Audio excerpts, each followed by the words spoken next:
Hey everybody, welcome back to another segment of Awesome Art Stories. Today we will examine how artists can incorporate current life issues with elements of art to create exceptional messages. This is second to a three-part discovery on how to earn money as a beginner artist. What makes art good? What makes art valuable and famous? Last time, we saw that visual arts falls into two categories: art for aesthetic pleasure and decorous items for practical uses. The key to becoming an artist is unstoppable goal to emphasize important messages. The best messages to impart are messages of peace. This topic only covers elements and steps essential to becoming a visual artist, not an architect, a performing, or literary artist.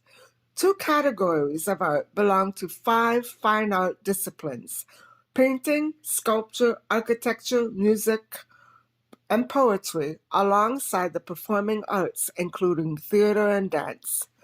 Photography, filmography, and videography make up major parts of fine arts. Today, we do not group drawing or sketching merely as disciplines which extend from painting, but as independent from it, such as color pencil art. As for the literary arts, they vastly extend well beyond the primary branches of oration, poetry, and prose. Imagine that you are a beginner artist who experienced or witnessed a profoundly uplifting or disturbing incident. A sensitive artist speaks through creative imagination on a remarkable trending topic to impact the world. What any beginner artist should strive for is tone appropriate to issues raised, whatever the message. For example, recent political eruptions surrounding the fatality of a Black American man in broad daylight, George Floyd, has ushered millions of protesters and criminals onto the streets. What would be an artist's take on such a crisis?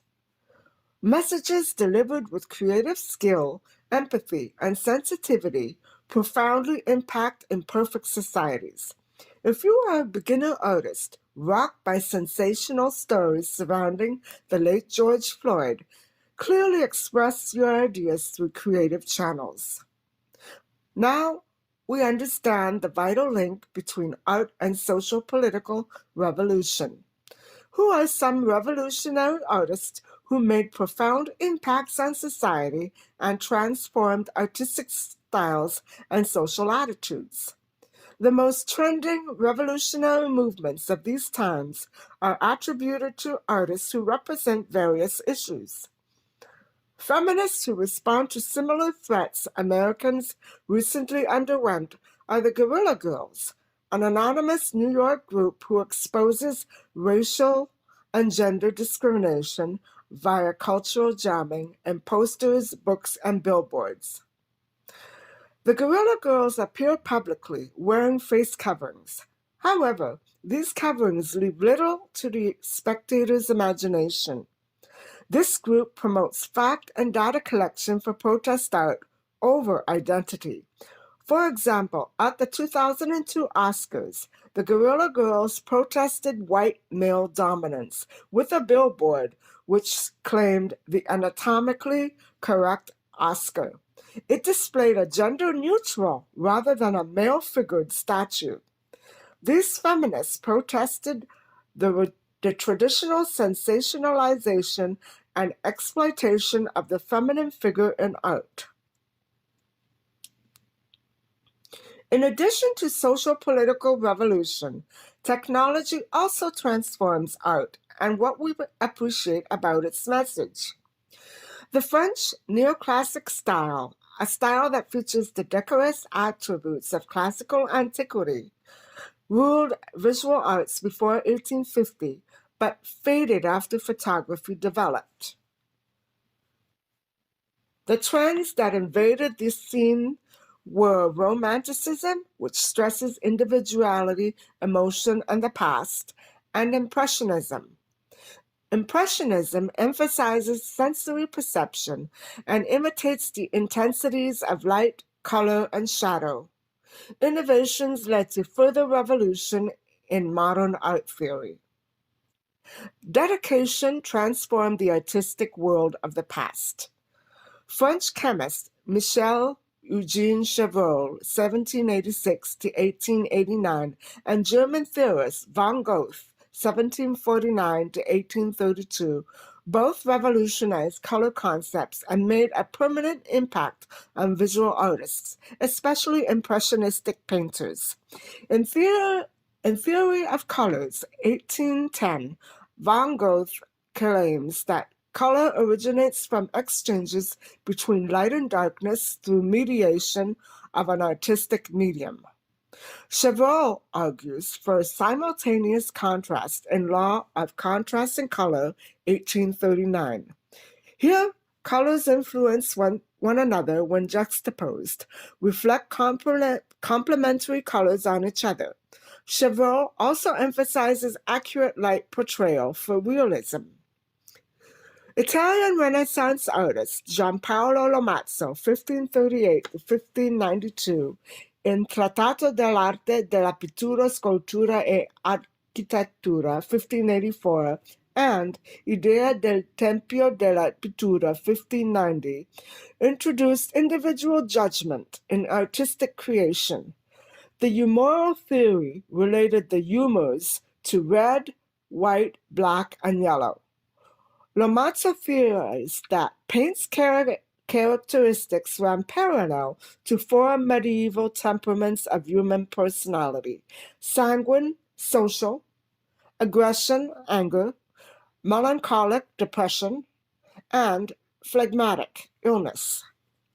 Lomazzo defined color by its medium tonal hue rather than by its color family alone. Lomazzo's foundational concept asserted that the shared hues of both color families should represent similar emotions or concepts. For example, Morello, reddish hues convey passion, whereas yellow expresses innocence and justice. Lomazzo claims that paint produces effects of light and shadow on color by mixing in white and black. All these identities revolutionized how society perceives art. Every beginning artist should pay attention to the 7 elements of art in art creation. They work harmoniously with the 7 principles of art, which include balance, contrast, emphasis, movement, pattern, rhythm, and unity or variety. The 7 elements of art are line, shape, form, color, space, texture, and value. We will discuss those right now. So let's start with the elements. With reference to famous artists, of course. Line refers to brush strokes or tool incisions which define the object's contours and outlines. For instance, lines can be diagonal, vertical, horizontal, straight, curved, spiral, etc. The way in which great artists manipulate medium to express these several key elements not only lets them effectively clarify important message, but also achieve great fame. Raffaello Sanzio, 1483 to 1520, was an Italian high Renaissance artist who drew fame from a variety of artistic skills. However, one of the most fascinating traits Raffaello developed was line and human form, especially that of the Madonna. Contrapposto. Contrapposto is a curvature in line of arms and shoulders, which contrasts with that of hips and legs. It is a twisting of form into a rather unnatural, off-balance position, with the weight shifted onto one leg to indicate a flow of intellectual processes. Raffaello did not invent this trend, but it did go viral amongst other Renaissance sculptors and painters of his time. Donatello's marble sculpture, St. George, at Orsa Michele, Florence, 1337, portrays a figure with a twisted torso and left knee shifted away from his right leg while he gazes to the left. In Raffaello's oil painting, St. Catherine of Alexandria, The saint's upper torso twists away from her head, hips, and legs while looking to the right. St. Catherine is deep in thought. What did the artist communicate about divinity? In contrast to Contrapposto, a classical bronze sculpture, Charioteer of Delphi, around 478 BC, at the Delphi Museum, represents a perfectly symmetrical and balanced body line, as the Olympic charioteer stands with firmly rooted and evenly spaced feet, holding the reins. This sculpture vividly defines the controlled discipline of an Olympic athlete. Charioteer of Delphi celebrates the Olympic victory of Polyzelus of Gela, 478 BC, and was likely carved by Pythagoras of Samos. As for value, it is the expression of light on color. Masaccio, 1401 to 1428, began the early Renaissance trend to produce realistic light. Later, artists further developed it. As discussed in an earlier video, Da Vinci, 1452 to 1519, developed Del Verrocchio sfumato technique and focused heavily on effects of light and shadow on objects with chiaroscuro. As a beginner artist, how would you produce a unique effect of light and shadow on objects? Related to value, Venetian-style painting is unique from other Renaissance styles, for it focused heavily on the luminosity of light reflected by the watery coastal regions of Europe. The Bellini brothers, Gentile and Giovanni, 1429 to 1516, invented this painting style. It probably linked to the specialized production of Venetian-styled stained glassware. Later, painters further developed the Venetian style of painting. Venetian painters used canvas rather than panel. Colors used imitated the sun's glow. The Venetian style contrasts dramatically with Mannerism, and is still a popular style today. Shape. Shape defines two-dimensional objects. Its surrounding lines define height and width and can take geometric, organic, or animated forms. In the Renaissance, shape was very much about going back to the classics, and artists of that period studied classical sculpture. The round, circular, or out shape was focal to Greek, Roman, and Renaissance art. Furthermore, Greek and Romans considered the circle as an ideal symmetrical shape, linked to physical and inner beauty. Round shape also included a work's surrounding frame, such as the tondo. The Severan tondo, 2nd century AD, is an early representation of a tondo. Michelangelo's Doni Tondo, 1507, is another clear example of roundness associated, here linked to sacredness. The Loggia del Siche, 1505, completed by Raffaello for Agostino Chigi, 1466 to 1520, at Villa Farnesina, Rome, brims with scenes from the wealthy classical world. Its ceilings and walls explode with round-shaped foods such as corn kernels, apples, pears, eggplants, nuts, watermelon, cantaloupe, grapes, squash, pumpkin, peas, prunes, and berries. The message that Chigi wanted to convey is that the legacy of Renaissance humanists is linked to a spirit of investigative science through art. The main instigator of the 16th century movement was the Borgia Pope Alexander VI, whose Vatican rooms contain similar decor. Form refers to an object's volume in height, length, and width, and is specific to three-dimensional objects. Form pertains to the proportion, perspective, and scale in art, which need to be defined as evenly balanced.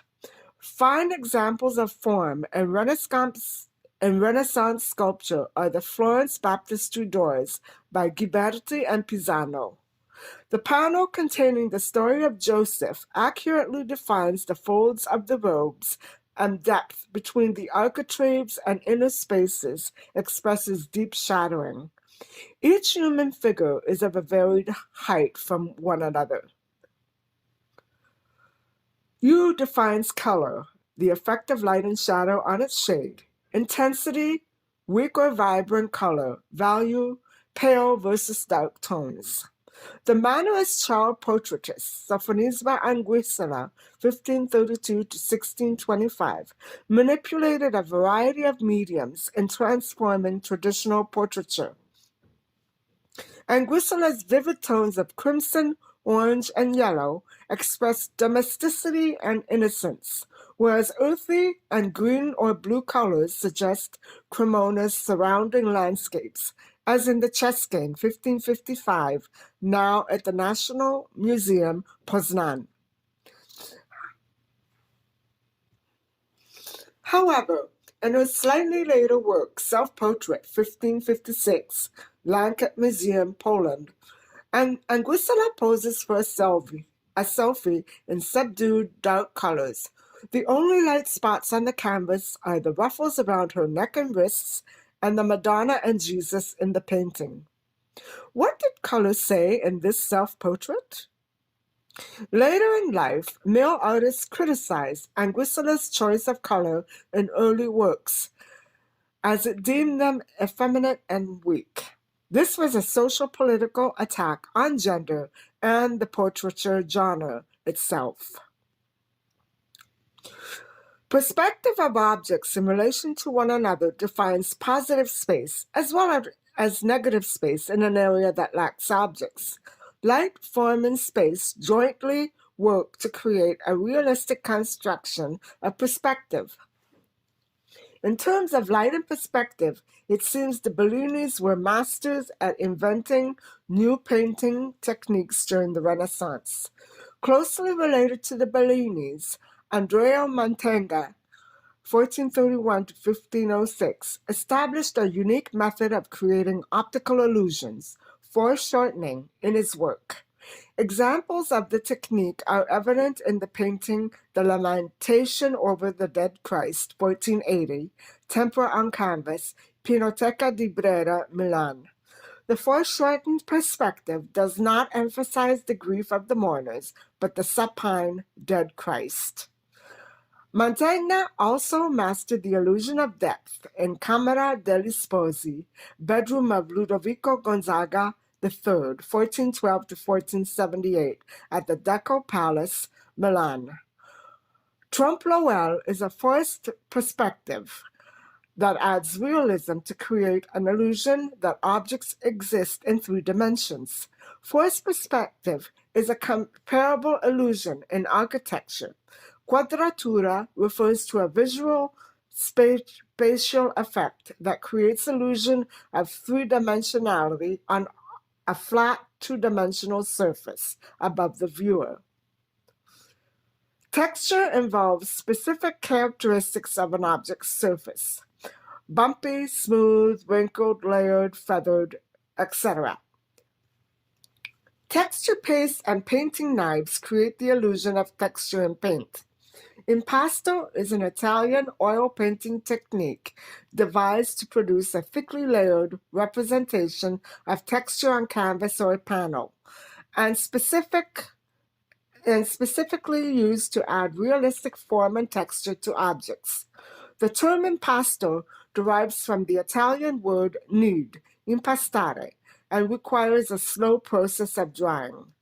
The technique is ancient, first used in pottery decor by the Etruscans. This technique prevails in watercolor, acrylic, oil pastels, and tempera painting by thickening the medium onto the work's surface. Impasto manipulates the way light bounces off objects in space, clarifies expression, and produces a sculptural effect to paint, adding three-dimensionality to art.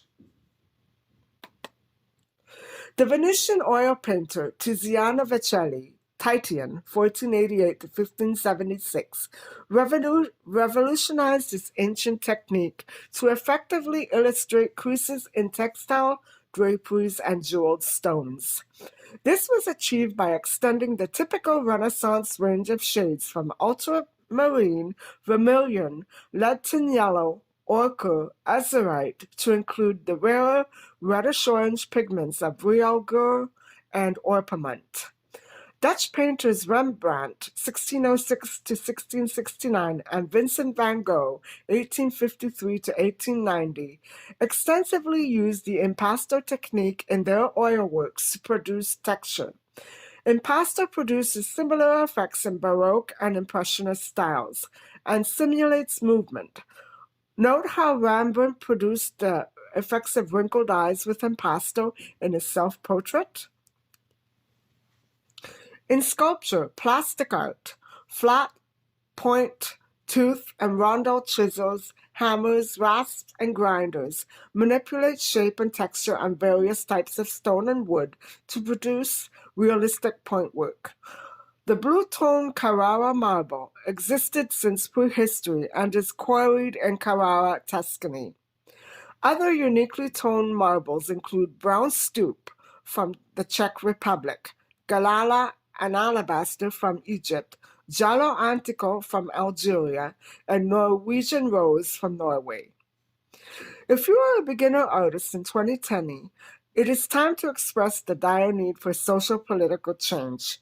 Each work is an extension of your past, your ideas, views, and will impact society. Remember, peace is what counts. In every sense, humanity is fighting for life itself and the very quality of life in a brutal crisis of violence and disease. Where do you stand as an artist? Given the technological aspects of this summary, whether your aims include political art, decorous art, digital art, aesthetic art, or protest art, which mediums and elements can you best manipulate to express your own views? Never give up. Remember that violence can set a nation back decades, even centuries, so it's not worth it. Wish all of you the very best during our own ongoing revolution for change. Stay strong and peace out. Hope you have found this presentation useful and motivational. We really can look to role models of the past as huge sources of inspiration. Don't forget to tune in to part 3 of this series, discussing the principles of art. Bye for now.